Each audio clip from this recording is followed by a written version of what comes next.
Salut à toi et bienvenue sur le podcast. Avant de démarrer cet épisode, j'aimerais te rappeler que nous avons 2 dates pour la Podcast Academy. Si toi tu souhaites aussi partager ta passion, partager ton message avec ton audience, avec tes prospects, eh bien tu as possibilité de lancer ton podcast en 3 semaines. C'est ce que je propose lors de la formation de la Podcast Academy. On a 2 versions disponibles, enfin 2 séries de dates plutôt, donc du 3 au 17 octobre et du 5 au 19 novembre. Donc voilà, c'est soit le matin, soit le samedi matin, soit le jeudi soir. Comme ça, il y en a un petit peu pour tout le monde. Donc n'hésitez pas à me contacter si vous avez des questions, si vous souhaitez avoir plus d'informations. Vous pouvez aussi aller voir sur le site internet podcastacademy.ch ou me contacter au 079 781 02 76. À très bientôt et bonne écoute. Ciao.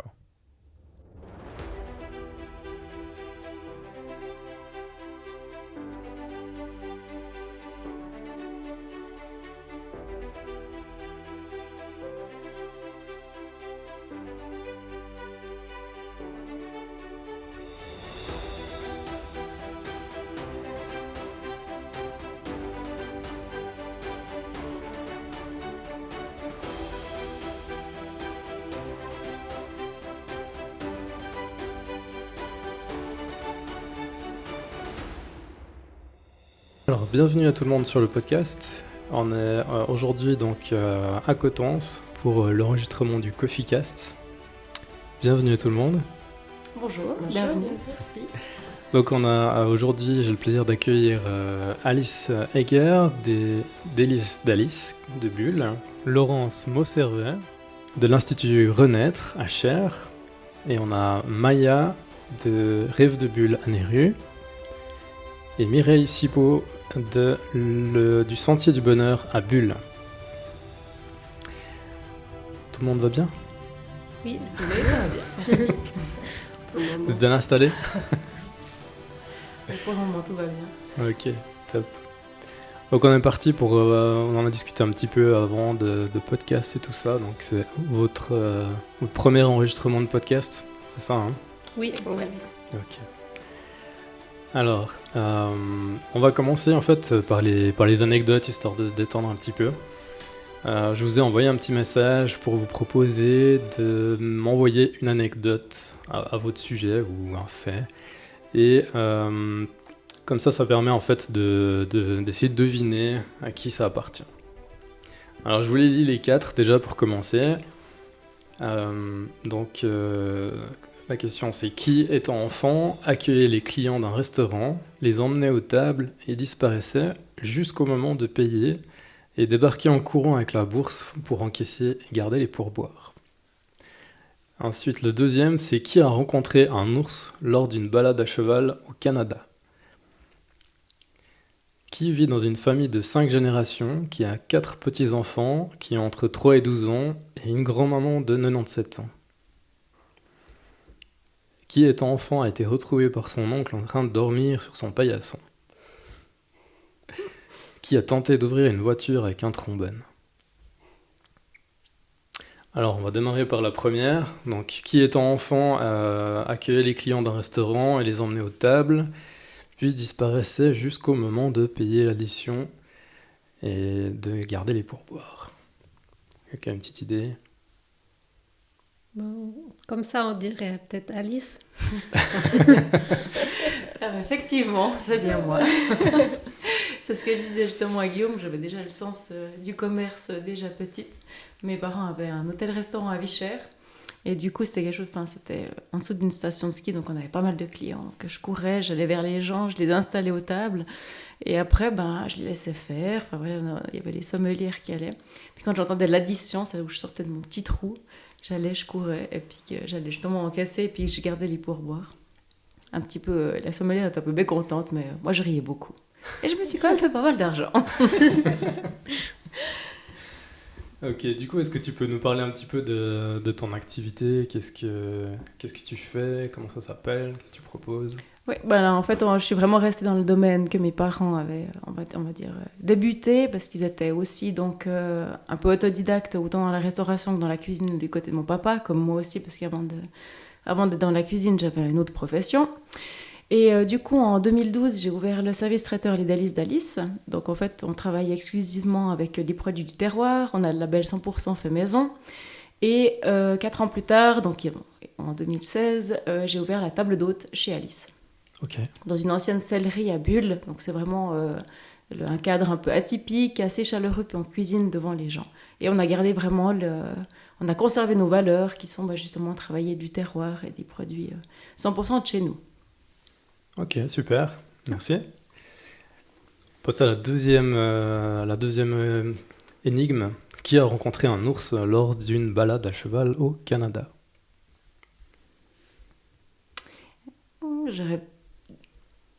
T'as parlé de l'équitation avant?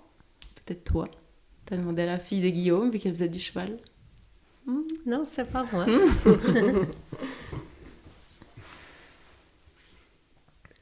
Bon, on donne notre langue au chat. C'est Bon, moi. c'est pas... Oui. Et toi, tu veux nous raconter un tout petit peu comment ça s'est passé? Moi, j'étais partie avec des amis faire une rando de 2 jours à cheval dans les forêts du Canada. Et puis, j'avais un cheval un peu nerveux qui avait embêté un peu les autres, qui avait tendance à leur croquer les fesses. Ce qui fait que la guide m'avait envoyé bien devant pour pas qu'il embête les autres. Et donc, j'étais en éclaireuse sur un chemin en pleine forêt.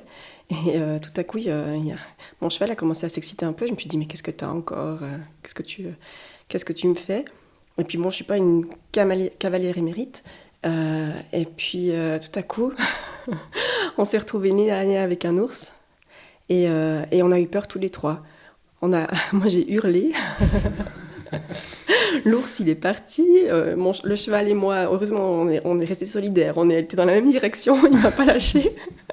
Et puis on est reparti en arrière. C'était vraiment impressionnant. Ouais, j'imagine. Ouais. Ouais. Mais après, c'était pas un grizzly non plus. Hein. Je pense que c'était un ours noir. Mais, Ok. mais ouais, quand on s'y attend pas, c'est... On n'a pas le temps de réfléchir à la flippant. couleur et comment il se comporte. Voilà, exactement. Ok. Drôle d'expérience. Du coup, ça t'a pas envie de donner de faire un centre équestre comme ça? Non. Raconte-nous, qu'est-ce que tu fais? Alors, je suis biologiste à la base, et puis ça fait 1 année maintenant que je suis 100% indépendante. Je suis savonnière et créatrice de cosmétiques naturels à Rêve de Bulle. D'accord. C'est à Néru, c'est pas à Bulle. Ça a le mérite d'être précisé, effectivement. Super. La question suivante, l'énigme suivante. Qui vit dans une famille de 5 générations et qui a 4 petits-enfants qui ont 3 et 12 ans et une grand-mère de 97 ans? Je pense à Mireille. Ah bah non. C'est bien moi. Ah bon, parlez assez près du micro quand même, qu'on puisse bien vous entendre. Alors oui, c'est bien moi. C'est Laurence. Laurence, raconte-nous un petit peu, qu'est-ce que tu fais, quelle est ton activité, qu'est-ce que tu proposes? Alors à la base, je suis assistante médicale de formation. Et il y a un peu plus de 20 ans, j'ai commencé à découvrir les médecines alternatives. Et puis depuis 2000, je me suis formée en kinésiologie, biorésonance, un peu de massage. Et puis depuis le début de l'année, en cryothérapie. Et puis avec mon travail, je peux un petit peu, suivant les problématiques des clients, utiliser un petit peu toutes ces techniques et outils à disposition. Et j'ai fait aussi des cours d'huile de massage, enfin pas d'huile de massage, d'huile essentielle, pardon, et de lithothérapie de base aussi, un petit peu différentes choses dans ce domaine des médecines alternatives. Chouette, excellent, merci.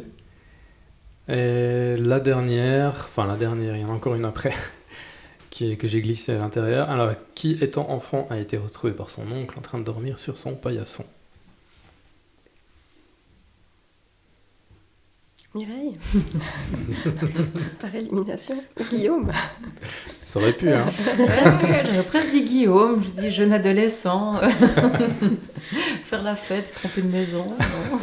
Non. Non, non. Je dis étant enfant, pas ado. Ouais, non, Ah ouais, enfant. Ouais, ça dépend, l'adolescence. Chez certaines personnes, ça peut plus ça durer peut longtemps. tarder. non, c'est bien moi, mais j'avais 4-5 ans, je pense. C'était un après-midi où mon oncle et ma tante, puis mes cousins, ils étaient pas là, puis j'étais partie chez eux pour les trouver, puis du coup, moi qui m'endors assez facilement, enfin toujours maintenant, je m'endors assez facilement, donc du coup, je m'étais endormie sur le paillasson chez eux, et puis ma maman, elle cherchait dans tout le village en se demandant où j'étais passée, puis elle se disait, mais de toute façon, je ne faut pas que j'aille là-bas, ils sont pas là. Et du coup, c'est mon oncle, en fin d'après-midi, quand il est rentré, qui m'a retrouvée, puis qui m'a ramenée chez ma maman. Alors voilà.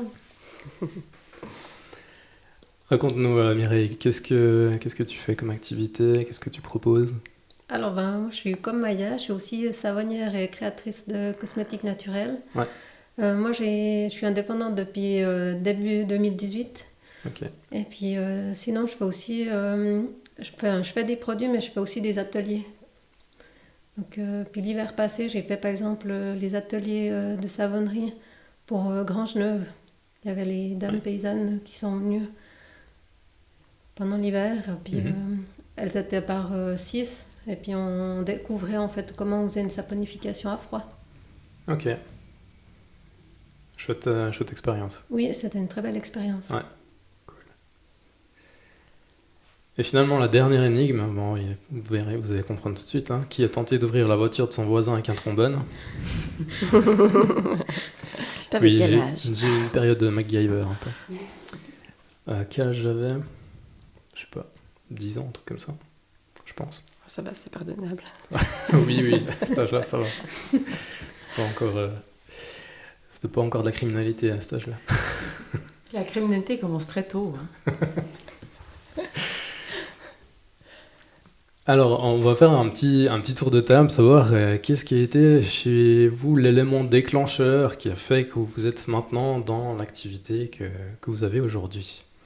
Parce que souvent, j'ai remarqué, on a tous un parcours de vie, on a tous commencé avec un métier, et souvent, c'est pas celui qu'on fait maintenant. Quel a été le déclencheur? Peut-être Maya, je sais pas si tu veux commencer. Oui, moi je crois que ça a été la naissance de ma fille parce qu'elle avait de l'eczéma.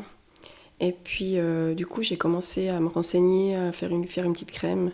Et puis je sais pas exactement comment je suis tombée sur une vidéo d'un gars qui faisait son savon avec de l'huile d'olive, juste de l'huile d'olive dans une brique de lait, c'était juste génial. Et je me suis dit mais bien sûr j'ai étudié ça, je sais comment ça marche, pourquoi je l'ai jamais fait en fait, pourquoi on n'a pas fait de travaux pratiques. Non, je suis biologiste. Biologiste, pardon. Et puis on l'avait étudié au collège, la saponification, mais sans l'appliquer, c'est vraiment dommage. Et puis du coup, j'ai essayé, et puis j'ai trouvé ça juste fantastique, quoi. Et puis je suis tombée dedans, et puis je m'en suis beaucoup ennuyée dans mon travail précédent à l'OFSP. C'était pas un travail pour moi devant l'ordinateur. Ouais. Et du coup, voilà, il y a un moment où je me suis dit qu'il fallait que ça change. D'accord. Ouais. Et t'as attendu d'avoir pu compenser ton salaire pour te lancer, ou bien comment ça s'est passé? Alors, compenser un salaire de la Confédération, c'est un peu difficile. Ouais. mais en fait, j'ai petit à petit, j'ai diminué mon pourcentage au travail. Après, finalement, j'ai trouvé un autre job en recherche à l'université à Fribourg, en médecine, à 40%. Donc là, du coup, j'ai quitté la Confédération. Et puis après une année et demie à Fribourg, j'arrivais pas à suivre en fait avec la demande. Donc j'ai pas eu le choix que de quitter mon job de salarié. Ouais. Donc c'est que tout va bien. C'est que tout va bien. Voilà. Ouais. Mireille, quel a été le déclencheur chez toi? Chez moi, ça a commencé en fait aussi un peu à la naissance des enfants. J'ai commencé à regarder qu'est-ce qu'on mettait dans notre assiette, même si je faisais déjà beaucoup de choses moi-même. Parce que j'adore cuisiner. Et puis du coup, là j'ai analysé toutes nos armoires, j'ai éliminé petit à petit tout ce qu'il fallait éliminer, ou en tout cas ce que moi ça me convenait plus. Puis après je me suis attaquée à la salle de bain, puis quand j'ai commencé là, j'ai dit oh là là là là. Et puis du coup ça m'a donné l'impulsion pour faire les formations. Puis au début, c'est vrai que je faisais surtout pour les copines. Et puis petit à petit j'ai commencé à vendre. Et puis... moi, je travaillais toujours à côté, et puis un moment donné, mes enfants, ils me disaient toujours, mais maman, c'est quand que tu arrêtes de travailler? Puis ils m'ont dit ça, mais je sais pas combien de fois. Puis pour finir, ça m'a percuté vraiment. Puis je me suis dit, mais t'es folle, pourquoi tu continues dans un truc que t'aimes pas? Maintenant, il faut te lancer, il faut bouger. Puis c'est eux, en fait, qui m'ont fait prendre conscience qu'il fallait que je stoppe mon boulot. Et puis que maintenant, je me lance complètement dans mes cosmétiques et mes savons. Ouais. Et puis, d'ailleurs, encore aujourd'hui, ils en parlent. Et puis ils me disent, oh, mais on est tellement content que t'es là, que tu fais ça. C'est... Ouais. Eux, ils font même la pub à leurs petits copains, copines à l'école. Donc, ouais, je crois que tout le monde dans la famille a adopté ma reconversion. Ouais, excellent. Alice? Tout à l'heure, on parlait de criminalité. En fait, ma profession de base, donc je suis policière. J'ai travaillé 6 ans en police d'intervention en fait, à Vauru. Et donc, en fait, c'est un métier qui est quand même relativement difficile. On a souvent contact avec des gens, mais d'un point de vue entre guillemets négatif, que ce soit pour les violences domestiques, les levées de corps, les accidents de la circulation, etc. Et puis en fait, en déposant mon uniforme, on va dire, je prenais plutôt un tablier de cuisine, et puis voilà, je me mettais en cuisine, et puis je confectionnais plein de petites choses, et puis c'était une des choses qui me permettait un peu d'éliminer toutes les choses négatives, etc. Et puis après, petit à petit, je faisais ça pour le poste, après je faisais ça pour la police, après je faisais ça pour les voisins, etc. Puis après, petit à petit, il y a des copains qui se mariaient, puis qui me disaient « Ah ouais, mais j'aurais besoin d'un petit apéro » ou un truc comme ça. Et puis petit à petit, ça s'est fait. Et puis après 4 ans à la police, donc en 2012, j'ai dit « Ah pourquoi pas faire les deux en même temps, me lancer gentiment ». Et puis après, j'ai complètement arrêté la police, et puis j'ai continué sur ce chemin-là, quoi. Ok. Voilà. Merci. Laurence? Alors pour ma part, en 1997, j'ai commencé à avoir pas mal de problèmes de santé, rien de grave, mais des petites choses ça me mettait les unes derrière les autres. J'allais chez le médecin, parce qu'étant assistante médicale de formation de base, qu'est-ce qu'on fait quand on a quelque chose qui ne va pas? On va chez le médecin, qui vous envoie chez un spécialiste, qui vous propose une intervention. Et en 97, j'ai été opérée des 2 mains. Après, il y a eu différentes choses qui sont enchaînées comme ça. Et j'avais vraiment l'impression, si je peux dire comme ça, que je me déglinguais comme une petite grand-mère à 31 ans. Je me disais, c'est un peu étonnant. Et en discutant avec une amie, elle m'a dit, mais t'es jamais allée voir une naturopathe? Non, j'en avais entendu parler, mais dans ma famille et tout, on n'était pas du tout dans cette vision de la vie et des choses et de la santé. Et puis c'était le début d'une grande aventure. J'ai découvert naturopathie, kinésiologie, et puis en 2000, j'ai décidé aussi de démarrer ma formation en kinésiologie. Et puis voilà, quand on met un pied là-dedans, on découvre plein de gens, on fait plein de cours, on découvre de nouvelles choses, et puis j'adore ce que je fais. J'ai encore une activité à 50% comme assistante médicale, mais j'ai vraiment plus du tout envie de faire ça. Ça commence vraiment, je suis vraiment en porte-à-faux là. Mais comme je suis seule, j'ai encore une fille à la maison qui est adulte, mais qui est au chômage, voilà. Et je suis vraiment en train de réfléchir ces temps si je ne vais pas réduire de 10% pour permettre aussi d'ouvrir un peu plus et d'être plus disponible, parce que l'autre activité me prend beaucoup d'énergie et j'ai plus de peine à mettre l'énergie de mon activité. Donc je pense qu'à un moment donné, il faut juste que je dépasse mes peurs, et puis je me dis, bon, on y va, et puis on verra bien ce qui se passe, et puis voilà. Yes. Quel a été le moment le plus difficile dans la création de votre entreprise, et comment est-ce que vous avez fait pour dépasser ce moment-là? Peut-être Alice. Alors, le moment le plus difficile, en fait... très spontanément, je dirais, on va pas reparler de ça tout le temps, ça anime les sujets de conversation, mais le Covid, ouais. Je pense que c'est maintenant où ça a été le plus difficile, ça où c'est le plus difficile, c'est que la restauration, c'est un milieu qui est vraiment maintenant particulier. En ces temps maintenant, on ne sait pas trop où on va, tandis qu'avant c'était assez facile, on savait qu'il y avait de la demande, on savait que le travail était là, il n'y avait qu'à travailler pour pouvoir gagner de l'argent. Puis là, petit à petit, c'est vrai que ça devient compliqué. Travailler toutes ces années, mis un peu des sous de côté pour après, Covid. Moi, j'ai voulu garder un salaire à 100% pour mes employés, donc aller puiser dans les économies. Maintenant, les économies, c'est pas... je veux dire... la bourse devient gentiment vide, donc il faut créer, il faut faire de nouvelles choses. On a vraiment un côté administratif hyper lourd, Donc voilà, c'est un peu ça qui est un peu compliqué, c'est maintenant, c'est un peu aller à l'aveugle et puis travailler, mais comment, on ne sait pas. On va à tâtons, on essaye, on revient en arrière, on va en avant. Enfin, c'est ça qui est un peu compliqué, pour moi, enfin pour ma part en tout cas, dans ce côté-là, quoi. Ouais. Puis comment tu fais justement pour garder la motive? Parce que j'imagine que c'est pas facile.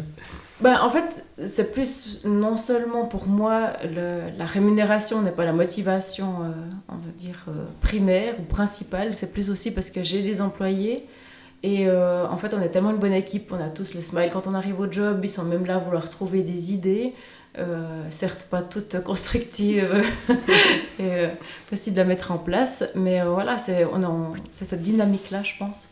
Et puis on sait que les gens arrivent, nous téléphonent, en disant ouais c'est sympa ce que vous faites, il faut y aller. Puis comme là on propose en table d'hôte la chasse, mais avec voilà nous on est en cuisine ouverte, donc on doit travailler avec les masques. Alors je veux dire, faut bien vous rendre compte que quand vous avez une casserole à ébullition avec les masques, enfin voilà il y a rien qui est facile. Alors du coup on va faire de la chasse à l'emporter, conditionnée, sous vide, que les gens puissent aussi déguster, parce qu'il n'y a pas tout le monde qui peut venir au restaurant non plus, hein. Il y a des gens qui sont assez fragiles aussi au niveau de la santé, et pouvoir, enfin voilà, permettre à tous les gens de pouvoir consommer une chasse qui est donc locale. Donc voilà, on crée, comme vous, on essaye. Mireille? Je pense que c'est un peu choisir quel produit on fait, quelle huile on met. Enfin, il a fallu un peu structurer les idées parce que des fois on part un peu en vrille avec plein d'idées. Puis quand c'est le moment de mettre à l'action puis de faire, on se rend compte que c'est compliqué ou ça engendre pas mal de soucis au niveau par exemple les huiles que je prends, quelle huile je vais avoir en stock à gérer et tout. Alors il faut des fois un peu revoir ses exigences à la baisse parce qu'on aimerait des fois le meilleur pour nos clients et puis on peut pas mettre tout plein d'huiles hyper précieuses parce que déjà elles seront plus vite sujettes au rancissement et puis aussi au niveau du coût c'est pas possible. Okay. Alors des fois c'est ça, c'est arriver à se structurer, faire des choix. Des fois c'est voilà. On aimerait pouvoir faire autrement. Maya? Alors moi, ça a clairement été pendant le confinement d'allier travail et formation de mon employé, parce que depuis début mars, j'ai une employée. Okay. Donc formation de mon employé, travail et les devoirs des enfants. Là, j'aurais besoin d'un mois de vacances pour m'en remettre. En tout cas. Donc là, ça a été vraiment, vraiment dur. Ouais. Et puis en plus, là, c'est l'année charnière où il faut faire valider toutes les recettes par... toutes les recettes, tous les produits qui vont sur le marché à partir de 2021 doivent avoir un dossier réglementaire validé par un toxicologue ou une personne équivalente. Et donc, c'est énormément de travail. Donc, il faut réussir à dégager du temps pour tout ce côté administratif. Et puis là, c'est vraiment, vraiment difficile de trouver du temps. Ouais. C'est le temps, la clé. Yes. Et Laurence, alors dis-nous, quel est le plus gros challenge? Peut-être son pari. Moi, mon challenge, c'était de comment me faire connaître, parce que je suis quelqu'un, comme vous pouvez le voir, un peu introverti et timide. Donc, comment me mettre en avant, prendre ma place, me faire connaître, et puis que la clientèle arrive. Alors là, moi, j'ai connu Guillaume par ce biais-là aussi. J'avais fait un cours de marketing, donc ça m'a aussi aidé un petit peu à oser m'exprimer. Et puis, le fait maintenant que je travaille comme assistante médicale dans un endroit où il y a beaucoup de monde, ça permet aussi de me montrer, de dire un petit peu ce que je fais. Et puis du coup, la clientèle commence aussi à être bouche à oreille, à se mettre en place. Mais pour moi, c'est le gros challenge. Le challenge, c'est d'oser... c'est ce qui est le plus difficile pour moi, en fait, de me mettre en avant, de dire ce que je fais, d'avoir confiance aussi. Mais je progresse. Quel est le rôle de votre entourage dans votre entreprise? Est-ce que c'est important d'être soutenu? Maya? Ah oui, c'est important. C'est vrai que je suis relativement peu soutenue. mais c'est important. Alors, je sais que mon conjoint est d'accord avec mes choix, mais c'est vrai qu'il ne va pas me soutenir dans mes problèmes de tous les jours. Il a aussi ses problèmes. Après, ma mère est très contente que j'ai arrêté de travailler. Bon, j'ai pas vraiment arrêté de travailler, mais c'était un gros facteur de stress. Et puis, c'est clair, mais c'est plus facile à lier les horaires des enfants avec un travail d'indépendant. Oui. Donc là, tout le monde y gagne en fait. Ouais. Vraiment, tout le monde y gagne. Mais oui. Après, le soutien est relatif. Ok. Mireille? Je dirais aussi que mon mari, lui, il fait un peu des fois de la pub à ses copains pour mes produits. Notamment pour le gommage au sucre, il en parle tout le temps. Parce qu'il est agriculteur. Et puis en hiver, il avait plein de crevasses au talon. Okay. Puis du coup, je lui ai dit, mais prends le gommage, tu fais vraiment tous les soirs quand tu vas à la douche. Et puis en une semaine, c'était le jour et la nuit, il m'a dit, c'est incroyable ton gommage. Alors du coup, quand ses copains agriculteurs leur parlent des boîtes ou je sais pas quoi, alors ils glissent tout le temps. Mais essaye le gommage à Mireille, tu verras, c'est top, c'est génial. Alors ça me fait toujours sourire parce que mon mari, il n'est pas du tout produit de beauté ou comme ça, mais alors le gommage, il a 200% adopté. Je reviens à la discussion au café du coin, 4 agriculteurs, est-ce gommage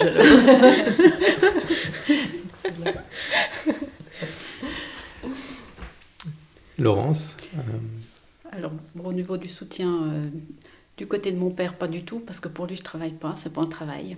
Ce serait mieux que je travaille comme assistante médicale à 100%, la sécurité financière, donc voilà.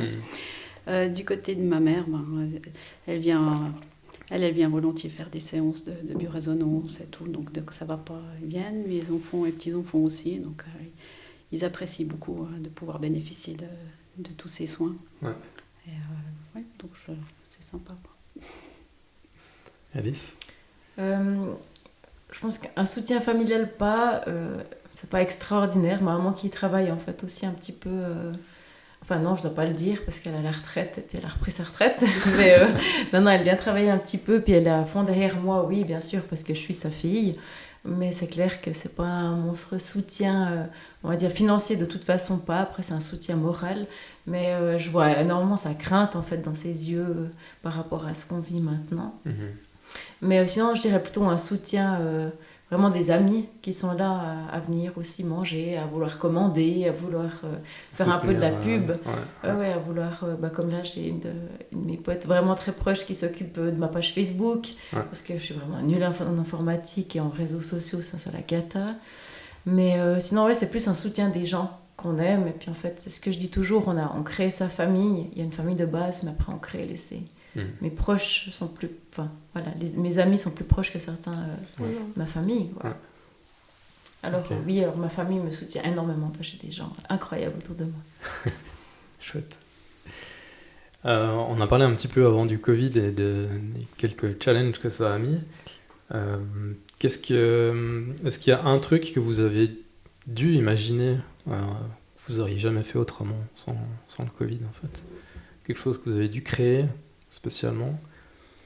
Alice, je crois que j'ai vu des lives ou des choses comme ça, non? Ou des vidéos. Exactement, j'ai été approchée par en fait l'association l'interprofession du vacherin fribourgeois AOP.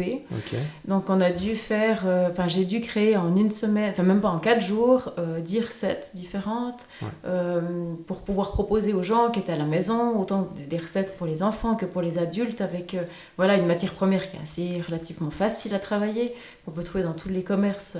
Et puis ils ont aussi vu, eux, une nette chute des ventes de vacherin parce que justement, les gens, la fondue, on ne savait pas si les restaurants, les restaurants, les chalets d'alpage étaient fermés, et puis c'est là où on consomme le plus de fromage, de fondue.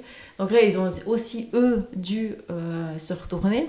Puis ils sont venus vers moi et m'ont dit, on aimerait nous faire 10 vidéos, on a une semaine. Donc, j'ai dit, sympa. Alors, je suis partie dans des idées de recettes un peu plus farfelues, comme ça. Puis après, ils m'ont dit, non, tracé, ils m'ont dit, tac, tac, tac. Non, on doit partir sur quelque chose d'hyper facile, abordable pour tout le monde. On est parti sur vraiment des choses hyper simples. Une journée de tournage, donc 7h du matin, 10h le soir, parce qu'il fallait publier ça. Et puis, je me dis, je n'aurais jamais pris le temps de faire ces choses-là si la table d'hôte et le service traiteur étaient fermés. Ouais. Et puis le challenge, c'était pour moi, pour ma santé psychologique, de ne pas rester à la maison, parce que pour moi c'est impossible, je suis quand même un peu hyperactive et je dois travailler. Et du coup j'ai bossé pour le Vacherin, j'ai aussi bossé pour Laurent Rumeau, qui a Rumeau Primeur à Bulle, où j'ai été vendre des légumes pendant plus d'1 mois et demi pour garder ce contact avec les gens, parler, en disant « Ah, mais si vous prenez ça, vous pouvez l'ajouter à un autre légume, vous pouvez faire une nouvelle recette. » Enfin, essayer de garder cette dynamique et puis de pouvoir... aussi remonter un peu le moral aux gens en disant c'est pas la catastrophe. Je veux dire, il n'y a pas des bombes qui nous tombent sur la tête, on est quand même ensemble, bah oui, c'est une maladie, voilà, mais ouais, il faut sortir de ça et puis rester positif. Et puis je pense que la cuisine, pour moi, c'est vraiment le côté, le sentiment de partage. Donc, pouvoir donner un peu des sourires, et puis, chose que je n'avais pas dans mon ancien métier, voilà pourquoi on revenait avant. Ouais, c'est clair. C'est pas les mêmes discussions sur une levée de corps qu'on a qu'autour d'une table. Voilà. C'est clair. Ouais, il y a moins d'ambiance. Il y a moins d'ambiance. Quelqu'un d'autre avait quelque chose à partager par rapport à une créativité spéciale suite au Covid? Quelque chose que vous avez dû mettre en place ou... Non. Ok, on va faire un petit Fast and Curious. C'est des petites questions que je pose rapidement. Donc on répond sans réfléchir, il n'y a pas de juste ou de faux. Donc on va aller comme ça, Maya, Mireille, Alice, Laurence. Comme ça, j'ai pas besoin de dire les prénoms à chaque fois. Et puis voilà, il y a juste 21 questions comme ça, on va faire rapidement ça. Ça joue? Alors, lundi ou vendredi? Lundi. Boire ou conduire? Boire. Ok, je m'excuse, on change à chaque fois. Comme ça, on Mireille. sait que Maya boit. Boire aussi. Se dépasser ou dépasser les autres? Se dépasser. Plage ou montagne? Plage. Ta plus grande fierté? Mes enfants. Passé ou futur? Futur. Bureau rangé ou cirque organisé? Oh, un gros cirque désorganisé. Laurence, salé ou sucré? Sucré. Maya, sport ou méditation? Sport. Mireille, travailler tôt ou travailler tard? Travailler tôt. Ok. Classique ou pop musique? Pop musique. Ok. Laurence, ton péché mignon? Je sais pas. Comme ça, sans Oh, bah, le chocolat. le chocolat. Très bien. Travail perso ou travail en équipe? Ça tombe bien maintenant. Perso. Ok. Été ou hiver? Été. Ton surnom, Alice? Oh non, ça j'ose pas. T'oses pas? Non, Lilou.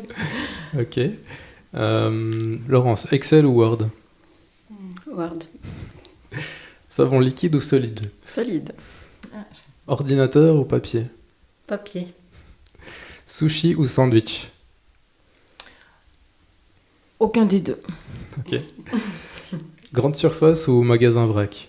Magasin vrac. Ok. On refait un petit tour de table avec les choses que vous avez envie d'apporter aux gens à travers votre activité. Quel message vous avez envie de faire passer? Qu'est-ce que vous avez envie de partager avec qu'est-ce que vous avez envie d'apporter aux gens? Maya, peut-être. J'ai envie d'apporter des cosmétiques et des produits d'hygiène qui soient plus respectueux de l'environnement et puis de la santé des consommateurs. Ok. Mireille. Moi, alors aussi dans la même idée, mais aussi du cocooning à la maison. De prendre soin de soi aussi, Ouais. prendre le temps de prendre soin de soi. Je dirais les produits locaux, parce qu'on a pas mal d'artisans et producteurs qui se démènent chaque jour pour essayer de proposer des produits. Et ouais, vraiment cette découverte de nouvelles saveurs, et puis qu'on peut consommer à côté de chez nous, avec, voilà, et puis profiter de notre magnifique terroir, parce qu'on a un beau terroir. C'est clair. Laurence. Alors moi, j'ai envie de les accompagner pour qu'ils retrouvent une bonne santé, les coacher pour qu'ils découvrent aussi tout ce qui peut améliorer leur joie de vivre, leur plaisir de vivre, tout ça. Excellent. Est-ce que vous avez un petit rituel pour vous booster, quelque chose que vous faites genre tous les matins ou dans la journée ou comme ça pour vous mettre la pêche et démarrer? Alice? C'est une chose que je fais depuis vraiment pas longtemps, suite à un petit stage de méditation que j'ai fait dans le Languedoc avec une amie qui fait vraiment du yoga. Okay. Et puis en fait, elle m'a appris qu'est-ce qu'était l'ancrage en fait. Et puis on travaille avec nos mains, mais en fait nos mains elles sont reliées à la terre par nos pieds. Puis c'est tout simplement quand je me mets derrière le plan de travail, je me tiens à droite, je mets bien mes pieds par terre, et puis je me dis voilà, je commence ma journée, je fais de belles choses. Et puis j'y vais et je vais réussir. Et puis voilà, c'est justement cet ancrage, être pas voûtée, vraiment bien droite. Okay. Ouais. Mais il y a quelques années, vous m'avez parlé de ça, je l'avais ri au nez. Mais c'est vrai que c'est important, l'ancrage. Ouais. Voilà. T'as remarqué une différence? Je pense qu'il n'y en a pas beaucoup, mais psychologiquement ça même me fait du dans bien. l'état d'esprit, ouais. Oui. C'est déjà ça. C'est la façon de se sentir un peu fort, et puis être là, puis à dire oui, je suis capable de faire quelque chose. Et puis vraiment... d'être bien ancré, être sûr de ce qu'on fait, puis avancer, quoi. Ouais. Chouette. Laurence? Moi, c'est la douche du matin qui va me booster, me réveiller et me donner plein d'énergie. Et puis, je fais aussi un peu comme Alice, c'est l'ancrage le matin. Et puis, un petit rituel aussi de protection et tout pour le travail. Et puis, des demandes aussi à l'univers pour la belle journée. Enfin, voilà, mettre des choses positives en avant pour que tout se passe bien et au mieux. Et de remercier le soir. Voilà. Ouais. Mireille? Alors moi, c'est un peu par période. Ces temps, c'est le sport le matin en me levant. Je me lève un peu plus vite et puis je fais un peu du sport. Des fois, c'est aussi des méditations. Des fois, c'est du journaling. C'est un peu cyclique. Moi, je n'ai pas un truc toujours la même chose, en fait. Ouais. Ok. Il faut varier aussi. Oui. Maya? Moi, je crois que j'ai rien de spécial. Le matin, je sais que je m'encourage la journée, je me parle. Enfin, je parle pour essayer de focuser, d'être concentrée sur ce que je fais. Ah oui, puis après, il faut que je fasse ça. Ah oui, puis encore ça. Et puis, voilà, je m'accompagne. Mais autrement, le matin, vraiment un rituel, non, j'ai pas. Ok. Avec votre entreprise, quel est votre objectif final, le but ultime ou peut-être le challenge que vous avez maintenant? Mireille, si tu veux nous... Mireille. Si tu veux nous partager un gros objectif que tu as envie d'atteindre ou sinon un challenge que tu as en ce moment. Le challenge en ce moment, c'est comme Maya, c'est de mettre aux normes les produits pour 2021. Ok, ouais. Ça, c'est le grand challenge du moment. Et puis sinon, à long terme, c'est pas simplement de continuer à donner du bonheur aux gens en fait avec mes produits. Ouais. Après, j'ai pas vraiment extrapolé très loin. Pas de souci. Alice? Je veux dire, où que j'aille, enfin, dans le sens où si je dois continuer soit le service traiteur, soit la table d'hôte, ailleurs, ou bien ouvrir une auberge, reprendre un restaurant, un hôtel ou quoi que ce soit, le futur, on ne sait jamais de quoi il est fait. Puis je pense que je dirais faire plaisir aux gens et puis de partager ma passion. Ouais. Chouette. Laurence? Moi, j'ai plein de choses que j'ai au challenge, d'avoir un local déjà plus grand, plus de clientèle, de pouvoir lâcher mon activité alimentaire à côté. Et puis le jour où j'aurai le local, j'ai envie de faire plein de choses, justement de faire des ateliers, des conférences pour que diverses personnes, par exemple, puissent venir présenter ce qu'ils font dans une idée de partage et d'échange et de dynamique de soutien les uns pour les autres. Et puis que ma clientèle soit contente et qu'elle reparte de chez moi toute bien souriante. Maya? Mon challenge, outre les dossiers réglementaires, ce sera de prendre soin de moi parce que je ne sais pas m'arrêter de travailler et puis de prendre soin de moi. Puis là, j'ai ma santé qui est prétéritée et puis qu'il faudrait que je prenne en compte et un peu plus. Ouais. Que je fasse plus attention à moi. Ouais. Ok. Un petit stage de méditation, un petit truc comme ça. Ouais, c'est clair. On arrive gentiment au terme de notre épisode. Si vous avez envie de passer un message, si vous avez envie de partager un événement, une formation, quelque chose que vous avez prochainement, c'est le moment. Mireille, si tu veux... Chez moi, il y a les portes ouvertes le 2 octobre, de 10h à 17h. C'est que il y aura mes produits, donc c'est chez moi, à Bulle. Et puis sinon, il y aura une copine qui fait les vêtements Elora et une autre copine qui est spécialisée dans les huiles essentielles. Elle est aromathérapeute, alors elle peut conseiller les gens. Ça, ce sera le 2. Et puis le 8 octobre, alors je reçois une copine dans mes locaux. Elle est au niveau de la lithothérapie. Donc là, on va faire un atelier où c'est que les gens ils vont découvrir une dizaine de pierres, vont nous expliquer les propriétés. Et ensuite, après avoir découvert ces pierres, on pourra faire un bracelet avec les pierres qu'on a envie. Elle prendra avec et puis elle nous montrera tout ça. Chouette. Voilà. Merci. Laurence? Alors, je serai au Salon Manao qui aura lieu à Payerne du 27 au 29 novembre, sauf erreur. Donc, si vous voulez venir découvrir un petit peu tout ce que je peux vous proposer et offrir, c'est avec plaisir que je vous accueillerai. Alice? Voilà, l'avenir incertain de la restauration. Donc, je ne sais pas tellement où je vais, mais la seule chose que je pourrais dire, c'est agir et penser local, puis penser et consommer avec nos produits locaux, notre beau terroir. Et puis, c'est comme ça, je pense qu'on va pouvoir s'en sortir. Oui. Changer les réflexes. Oui, bien sûr. On l'a fait pendant le confinement énormément. Ouais. Quand on voit les statistiques, parce qu'on a un petit groupe de travail qui regarde un petit peu ce genre de choses, pendant le confinement, ça a été génial. Et puis maintenant que tout les frontières ont ouvertes, les gens repartent à l'étranger faire leurs courses, etc. Après, bien sûr, il y a quand même des moyens économiques, ce qu'on comprend tout à fait. Mais voilà, peut-être que l'avenir, elle est plus devant notre porte que... Ah ouais, clairement. Ouais. Maya? Il n'y a pas beaucoup de marchés cette année parce qu'ils sont tous annulés les uns après les autres. Mais pour le moment, il y a le marché de Coutances qui tient encore le 8 décembre. Un marché qui est organisé par les écoles. Et puis, il y aura aussi le marché d'automne de Néru. C'est en novembre, mais c'est le 16 ou le 29, je ne sais plus. Voilà, on croise les doigts. Ouais, si jamais, de toute façon, je vais mettre dans la description de l'épisode vos sites respectifs, vos pages Facebook, comme ça les gens peuvent effectivement aller liker les pages et puis vous rejoindre. Merci. Voir un petit peu ce qui se passe pour chacune d'entre vous. Et puis voilà, donc je vous remercie d'avoir participé à cet épisode. Merci à toi. Merci à toi. Avec plaisir. Et puis au plaisir de vous revoir à tout bientôt. Merci. Merci. Bonne journée. Bonne journée.